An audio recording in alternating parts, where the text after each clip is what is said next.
Quem ouve rock e heavy metal desde moleque aí sabe que a gente sempre foi visto, nós que somos fãs desse tipo de som aqui no Brasil, nós sempre fomos vistos como maus elementos. Eu lembro, por exemplo, na época que eu tinha um visual mais pesado, quando eu era mais novo, de andar na rua com a minha camiseta do Cannibal Corpse, do Play, Butchered at Birth, ou então usando a camiseta do EP do Brujeria, do Machetaço, né, que tem uma cara toda estourada. E aí de longe eu avistava sempre aquele crente que fica num ponto entregando santinho com mensagem bíblica para as pessoas. Passava lá o sujeito com camisa polo, com a calça jeans, o tênis normal, um outro de social, né, um outro de paletó. E esses caras nunca abordavam essas pessoas. Aí o cara me fitava de longe, eu tava na direita, ele se mantinha na direita. Eu ia pra esquerda, ele ia pra esquerda. Isso aconteceu comigo de fato. Depois eu voltava pra direita, ele voltava pra direita. Ele ficava me cercando já de longe. E aí quando eu chegava perto dele, ele vinha me entregar esse negócio e eu, não, obrigado. E aí num tom, vamos dizer assim, de desafio, cara, Jesus te ama. Quando você é moleque, né, cara, você é, vamos dizer assim... Você quer afrontar, você não aceita essas coisas, né? E aí você, mano, vai pra puta que vai tomar, não é aquele negócio. Mas eu sei que tem muitos cristãos aqui no meu canal que vão até discordar dessa minha atitude. Mas o ponto aqui é, por que ele não fez isso com as outras pessoas que estavam ali ao redor? Vocês já pararam pra pensar nisso? Que houve um julgamento como se eu tivesse, sei lá, o Satanás no corpo, que minha vida fosse uma bosta e eu precisasse da palavra de Deus?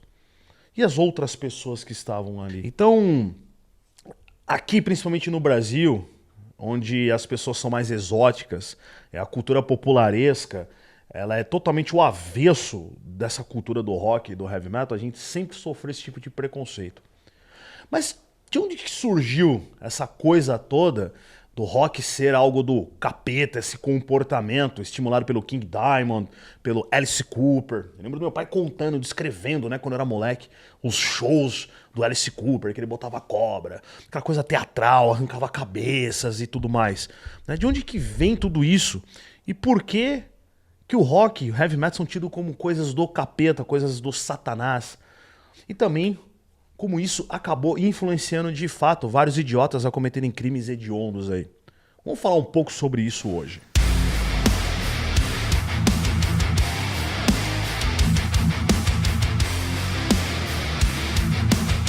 Se por um lado tem essas tretas, essas coisas assim mais pesadas dentro do rock e do heavy metal, tem também um lado positivo. A gente sabe que o ensino, por exemplo, do inglês aqui no Brasil, se você é de escola pública, é péssimo. Já o rock conseguiu ensinar muitos de nós a, ou pelo menos ter uma noção maior sobre inglês e até mesmo espanhol. Eu ouvia muito Brujeria quando eu era mais novo e aprendi muita coisa do espanhol por causa dos caras. Se você quer aperfeiçoar sua língua aí, né, seu inglês, seu espanhol e outras línguas mais aí, eu indico para vocês o pessoal da Idioma Independente. Eu tô fazendo um curso e é muito diferente daquelas coisas que a gente tem por aí, né, padrão, né? Além de ser online, você consegue adequar a coisa à sua necessidade. Eu, como já tinha uma noção um pouco maior, eu só sento com o meu professor lá e a gente vai desenrolando a prosa, né, para destravar algumas coisas que eu tenho ainda travadas aí com o inglês, beleza? Então, você consegue fazer uma aula experimental sem nenhum custo e você fechando esse curso, você usa o meu cupom lá, BARBA, que você vai ganhar desconto, né? Além disso, você tem bônus exclusivos lá, inéditos, e conversa com o pessoal lá, eles vão te explicar certinho, beleza? Link aqui na descrição e vai lá, meu amigo. Descontão válido para inglês, espanhol e italiano, tá? Só ressaltando isso. Quando você faz um estudo aprofundado nas bases do rock, você percebe uma coisa: em nada ali existe conexão com o satanismo. Isso foi uma coisa mais tardia, ali pro final dos anos 50, e eu vou explicar para vocês. Usar essa estética como uma forma de estratégia de marketing. E aí você vai analisando as bases do rock, como Elvis, Johnny Cash, Sister Rosetta. Todos eles começaram na música gospel e depois, no caso, tirando a Sister Rosetta, né, mas os outros dois exemplos, depois foram para a música secular, né, a música comum fora dessa religiosidade, mas basicamente todos eles morreram convertidos, né, ou melhor, cristãos. A Sister Rosetta acho que é o melhor exemplo disso. Várias páginas de roqueiros imbecis aí, progressistas, desculpa a redundância, usam a imagem dela por dois motivos. Pra falar que ela é mãe do rock, né? Pra exaltá-la. Por dois motivos eles fazem isso. Primeiro, porque ela é mulher, e segundo, porque ela é negra. Mas quando eles falam dela, eles nunca mencionam que ela fazia rock gospel. E por que eles fazem isso? Eles fazem de propósito isso, porque boa parte desse cenário do rock, do heavy metal, odeiam bandas cristãs. Só que mal sabem esses idiotas que tudo veio a partir disso daí. This train don't pull no jokers. This train.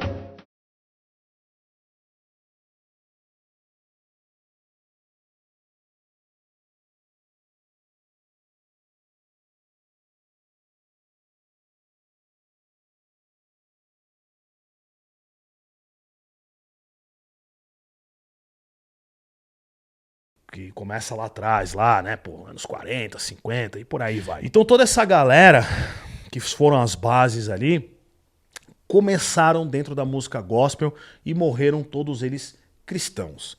Então quando que esse negócio do capeta começa a dar o norte para a estética do rock, começa a assustar a tiazinha no semáforo aí? Olha, desde o Elvis tem essa coisa, né? Na verdade, todos os caras, Little Richard, Jerry Lee Lewis, esses caras aí, eles eram mal vistos pelaquela sociedade. Mas era muito mais por conta dos gestos, as danças. O Elvis era considerado obsceno, né? Os caras não queriam de jeito nenhum que seus filhos gostassem daquilo. Não era então coisa do capeta propriamente dito, né, no visual ali, mas era uma coisa obscena, sexualizada.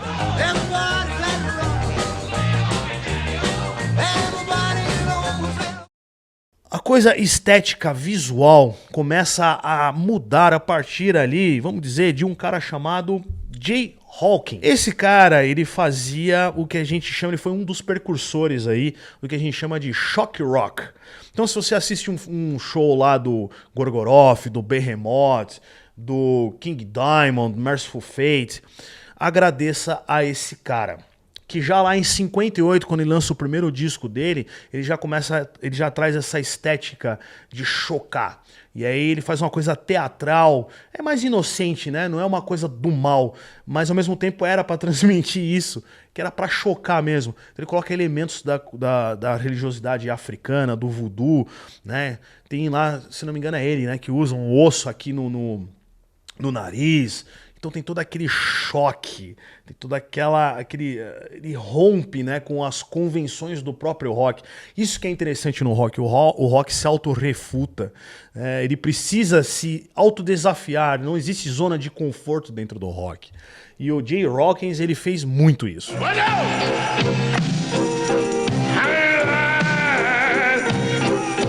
Outro cara que vale muito a pena também você conhecer, caso principalmente você seja um exímio fã de Ghost, é o Arthur Brown. Se você quer entender de fato de onde o cara lá tirou, esqueci o nome dele lá, de onde ele tirou as inspirações para criar o Ghost, o Tobias, você tem que ouvir o Arthur Brown. A partir de 75 ele lança lá o primeiro disco dele e ele também trabalha com essa estética, né? De som mais comercial, até mais dançante, né? Talvez influenciado ali um pouco pela psicodelia também, né? Aqueles tecladinhos e tudo. Mas ele é o cara que pinta o rosto, faz os primeiros corpse paint ali, né? Ele coloca fogo, trabalha muito com essa coisa teatral, pirofagias e tudo mais, né? E aí você percebe que o Ghost chupinhou muita coisa do Arthur Brown, né? E a gente também pode colocar o Kiss nessa fila aí. A gente depois tem ali o Alice Cooper também, né? Consequentemente King Diamond. E todos esses caras começaram a entender que dar a entender, né? Que eles são coisa do capeta, atraía muito mais venda. E aí que entra o marketing do negócio. Eu lembro do meu pai me contando os shows do Alice Cooper. O Alice Cooper, não, que ele bota uma cobra aqui, que ele faz isso, ele arranca a cabeça. E aí ele faz toda aquela coisa teatral. Ele, a partir disso, então, aproveitando, né, essa estética do shock rock que começa ainda no final dos anos 50 e se continua ali através do Alice Cooper e afins, cria também essa coisa do show, né, do showman, da coisa teatral, não somente o cara cantando em cima do palco e as pessoas ali interagindo e balançando a cabeça.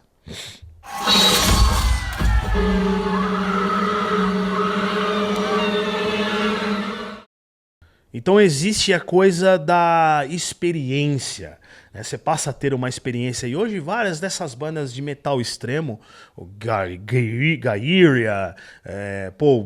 o Behemoth, todas essas bandas, eles se utilizam dessa estética que já foi criada lá atrás para fazer os seus shows e discos hoje em dia.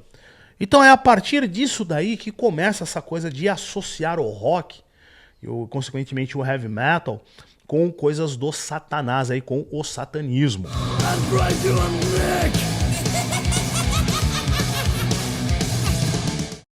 Já nos anos 80, com o surgimento do metal extremo, o Slayer no show No Mercy, aquela capa icônica, né? Eu tenho ele aqui, devia ter separado, mas não vou parar pra pegar. Vocês conhecem a capa, né? O show No Mercy traz aquele bodão com aquela espada, um puta pentagrama, né? O clima, né, da música, a climatização, a estética, eles com cruz invertida. O Kerry King tem uma foto na contracapa do disco com a cruz invertida e tudo mais.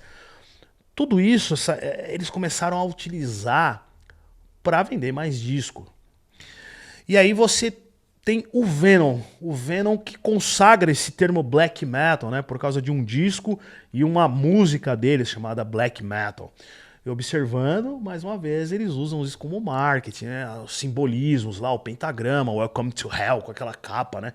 É pesado quando você olha aqui, né? Tem uma energia aqui, o fundo preto com aquele pentagrama meio amarelado ali. Então o Venom e o Slayer, acho que o Celtic Frost também, né? O Hellhammer, todas essas bandas, eles sintetizam o que viria a ser a segunda onda do black metal.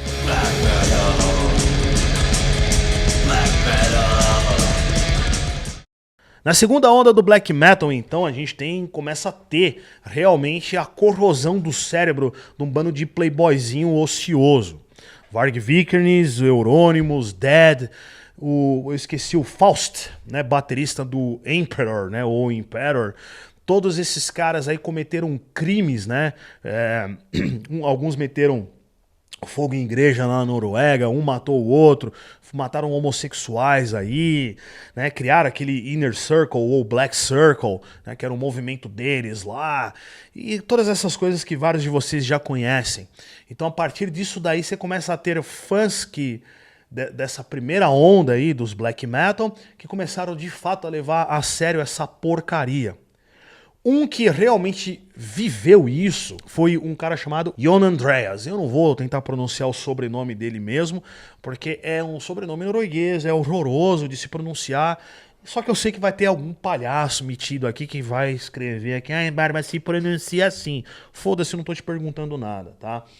O Jon Andreas, pra resumir a história, ele criou uma banda, era um projeto dele, né? Um projeto de um homem só, o Dissection.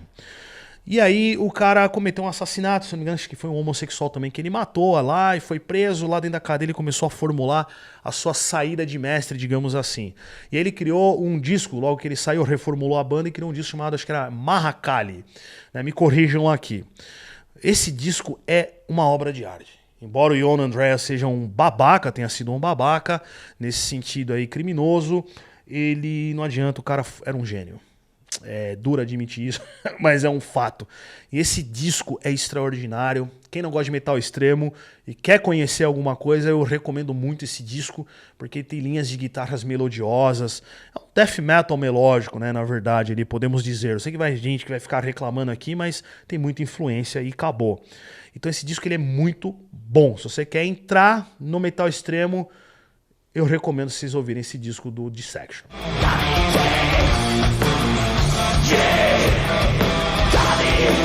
O Jon Andreas é o seguinte, vamos resumir o final do Cidadão. Depois que ele reformulou a banda e lançou esse último disco, ele achou que era hora de se desviver. Ele já tinha cumprido o seu papel aqui na Terra. E ele foi lá e se desviveu num ritual satânico. E quando encontraram para assistir um Grimório, né? É assim que se chama, né? Um Grimório satânico, lá, uma Bíblia satânica, algo assim. E esse cara, além do Grimório, tinha um pentagrama com velas lá. Então vocês já entenderam o negócio. Ele realmente viveu o negócio. Ele é o true black metal. Todo o resto, uns bunda mole do cacete. Então esse cara realmente viveu o negócio. Tem um outro caso que quando eles tocaram aqui no Brasil, se não me falha a memória, o Edu Lane, me corrijam aqui nos comentários, apresentou a ele a Kimbanda. E ele ficou fascinado por aquilo, né? Diz que ele foi em terreiro, ele ficou... A menina do Coven também, né? A vocalista lá também, os caras levaram ela, que ela gosta dessas coisas aí, ela ficou fissurada por aquilo lá. E aí o Edu parece que apresentou isso aí pra ele e parece que ele começou a ler, ele se aprofundou naquilo e pirou mais ainda o cabeção nessa história toda aí, cara, né? Enfim... Jon Andrés foi um cara mesmo truzão. Esses casos que eu citei por cima aqui demonstram isso, né? Que o satanismo corroeu a cabeça de muitos desses caras aí.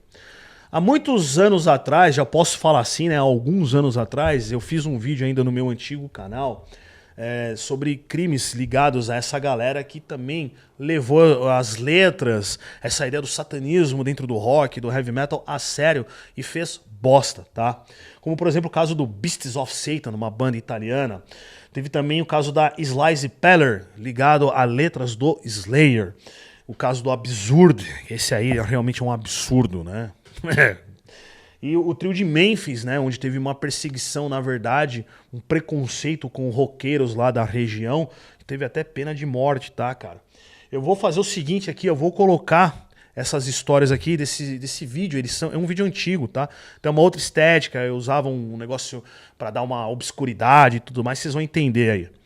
E aí, para ilustrar todo esse contexto do título do vídeo, de como o satanismo corroeu a cabeça de muitos roqueiros, tá? Espero que vocês gostem, mais uma vez é um vídeo antigo, né? São vídeos antigos, dá uma sacada aí, comenta aqui embaixo e me dizem o que vocês acharam. É isso aí, até a próxima, forte abraço, falou!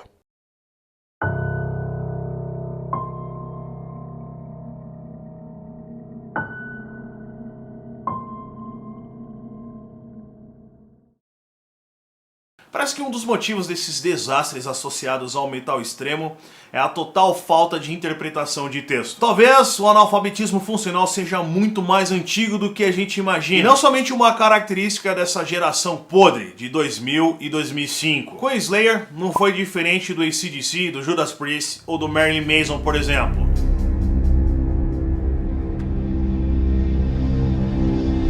No meio dos anos 90, o corpo foi encontrado na região de São Luís Obispo, na Califórnia. O nome da vítima, Alice Peller, de apenas 15 anos de idade.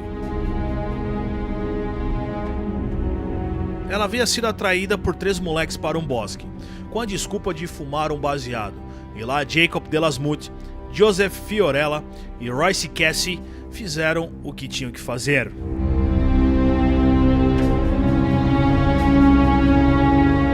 Os 3 idiotas tinham uma banda de death metal, e eles mataram Alice num ritual satânico. Amarraram um cinto em seu pescoço e após algumas orações, eles a esfaquearam até a morte.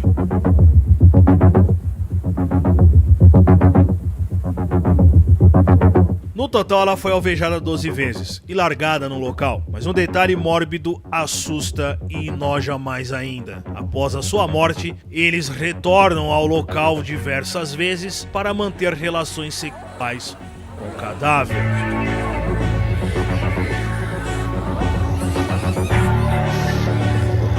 Um ano após o ato, Royce Casey confessa o crime, após ter se convertido ao cristianismo. A notícia então se espalha e os 3 vão a julgamento. Os pais da vítima alegavam que as músicas Postmortem e Dead Skin Mask serviram de uma espécie de manual para o ato se concretizar.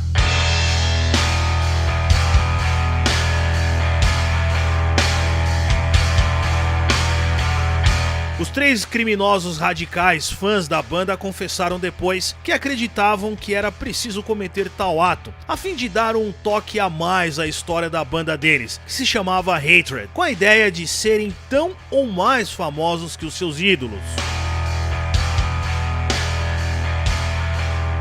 mesmo com a declaração de Jacob ao jornal Washington Post, em que dizia: sim, a música do Slayer é destrutiva, mas não é por esse motivo que Alice está morta, mas sim porque Joseph era obcecado por ela, e ainda mais para matá-la. Em uma sentença de 25 anos para cada acusado, a família de Alice não hesitou em processar o Slayer pelas duas músicas, que segundo eles, serviram de manual para o crime. Em 2000 a banda foi inocentada e o caso arquivado. A família de Alice ainda tentou um segundo caso contra o Slayer, alegando que eles espalhavam material violento para os jovens, mas também perderam. Esse foi mais um caso em que o erro de interpretação e burrice de adolescentes idiotas custou, infelizmente, a vida de uma inocente.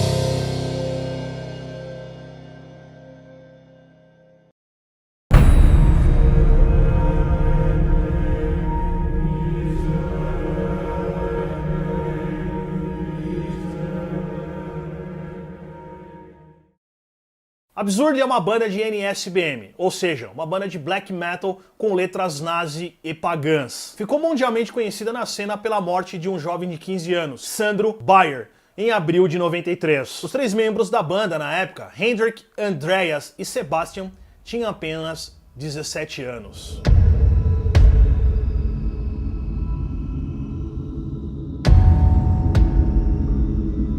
Eles atraíram Sandro com o pretexto de uma reunião de amigos, e quando ele chegou no local, foi estrangulado com um fio de energia. No ato da prisão e durante o julgamento, tanto Hendrik como Sebastian se auto-intitularam satanistas. Embora o juiz não tenha considerado o ato um tipo de sacrifício satânico, Sebastian e Hendrik pegaram 8 anos de prisão, como principais culpados, e Andreas, 6 anos, por ser cúmplice. Foi dentro da cadeia que Hendrik e Sebastian começaram a adotar a sua nova ideologia, e dentro da cela ainda conseguiram produzir uma demo. E uma segunda demo, já com eles em liberdade condicional, a capa vinha estampada a sepultura de Sandro Bayer, a sua vítima.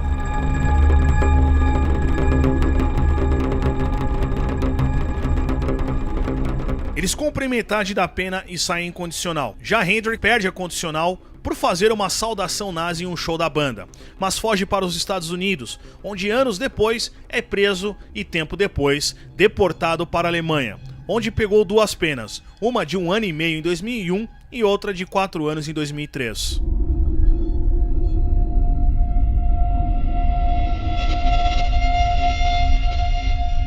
A banda passou por N formações, e de remanescentes só sobraram Hendrik e seu irmão Ronald, que alega em várias entrevistas ser um dos membros fundadores do projeto. Quanto a Andreas, se manteve longe do cenário musical, e parece que não seguiu em nada o caminho dos ex-amigos.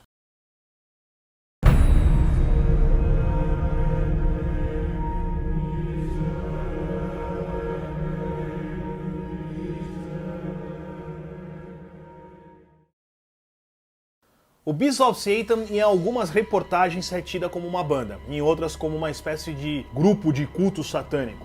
Mas o que de fato importa é que os jovens que faziam parte dessa horda estavam diretamente ligadas à cena de metal extremo local.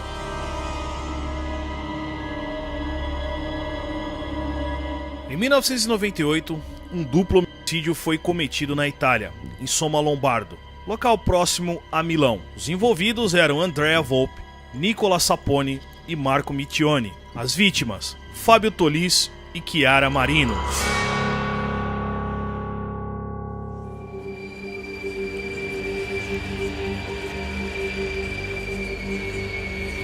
Tudo começou depois de uma noitada no Midnight Club, o bar que era o centro do cenário metal da região. O grupo se deslocou para um local isolado na floresta e lá a cena macabra aconteceu.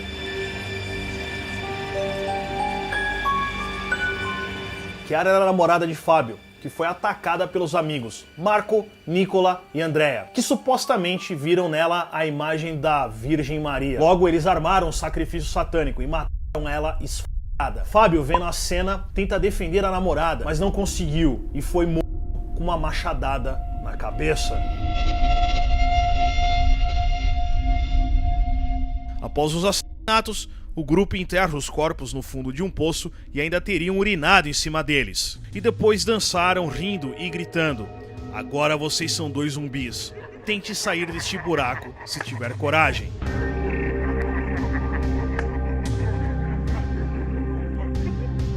A conclusão que as autoridades chegaram na época foi de que o casal teria fugido, uma espécie de fuga do amor. Inclusive, um dos assassinos teria forçado o Fábio a fazer uma ligação para sua mãe, Michele Tolis, para dizer que nunca mais iria voltar para casa. Michele achou a ligação estranha e, após o sumiço do filho e da namorada, começou a investigar por conta própria o sumiço. Durante 6 anos, ela acumulou uma série de dados e informações, até que o grupo cometeu um terceiro novo crime.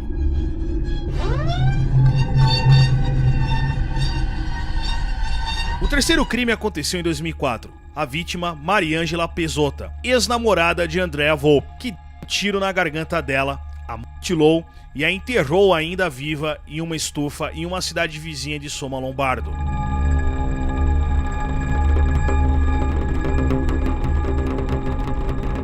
Quando Michele Tolis soube do crime, levou todas as suas provas às autoridades.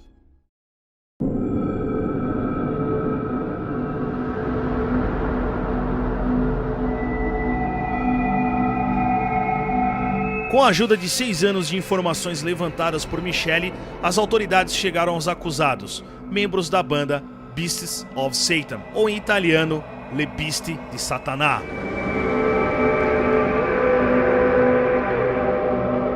Junto com os envolvidos dos 3 assassinatos estava uma jovem, Elisabetta Ballarin, atual namorada de Volpe. Volpe confessou que estava sob o efeito de drogas e álcool, mas antes disso já tinha decidido que iria matar Mariângela. Isso porque ela sabia muito sobre a sua vida, sobre os outros assassinatos e sobre a seita. No final, todos foram condenados à prisão perpétua e os corpos de Chiara e Fábio foram encontrados, ou pelo menos o que sobrou deles.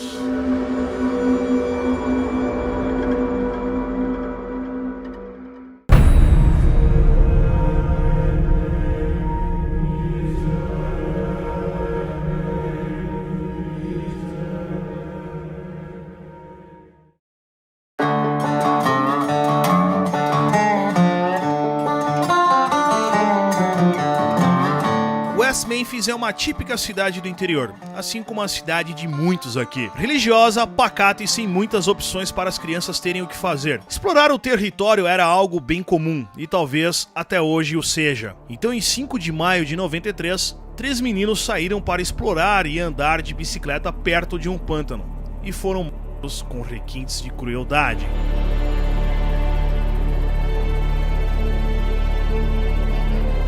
Os vizinhos se juntaram no mutirão e começaram a procurar as crianças, mas não encontraram nada. Somente na manhã seguinte, numa varredura mais aprofundada, foi que o policial Steve Jones encontrou o sapato de uma das crianças. Steve Edwards Brandt, Christopher Mark Byers e James Michael Moore foram encontrados submersos na água lamacenta do córrego do local. Um detalhe chamou a atenção da polícia: seus pés e punhos estavam amarrados com os cadarços de seus sapatos.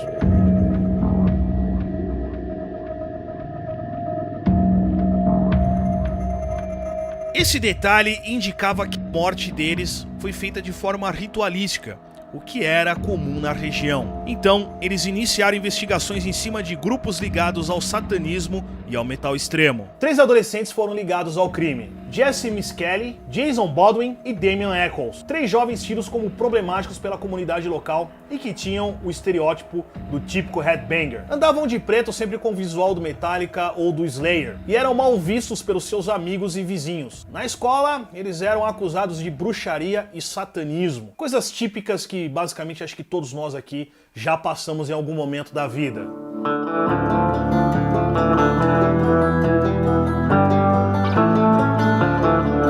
Os jovens foram detidos e interrogados. Após 12 horas sem pausa de interrogatório, Jesse confessa: os 3 estavam no local dos assassinatos e ele presenciou Damian e Jason matarem de forma brutal as 3 crianças. A confissão de Miss Kellen leva os 3 a julgamento, e apesar de vários furos, falta de provas e investigações mais precisas que levassem os acusados ao crime de fato, eles foram sentenciados, sendo Damian o que supostamente planejou todo o ritual satânico, o que pegou pena de morte.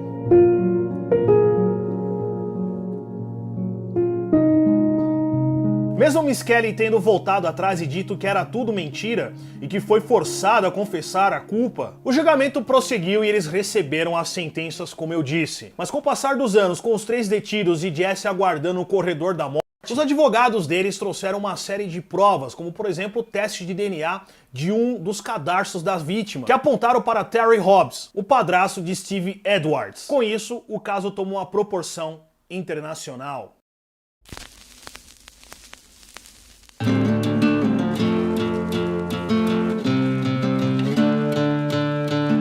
Logo, ativistas em defesa dos acusados e até músicos e artistas se organizam para juntar fundos e financiar a defesa do trio de West Memphis. Ed Vedder, Flea, Johnny Depp, Henry Rollins e outros astros se juntaram num projeto musical que envolveu até o Tom Araya e o Lemmy, tudo para garantir a defesa e inocência do trio.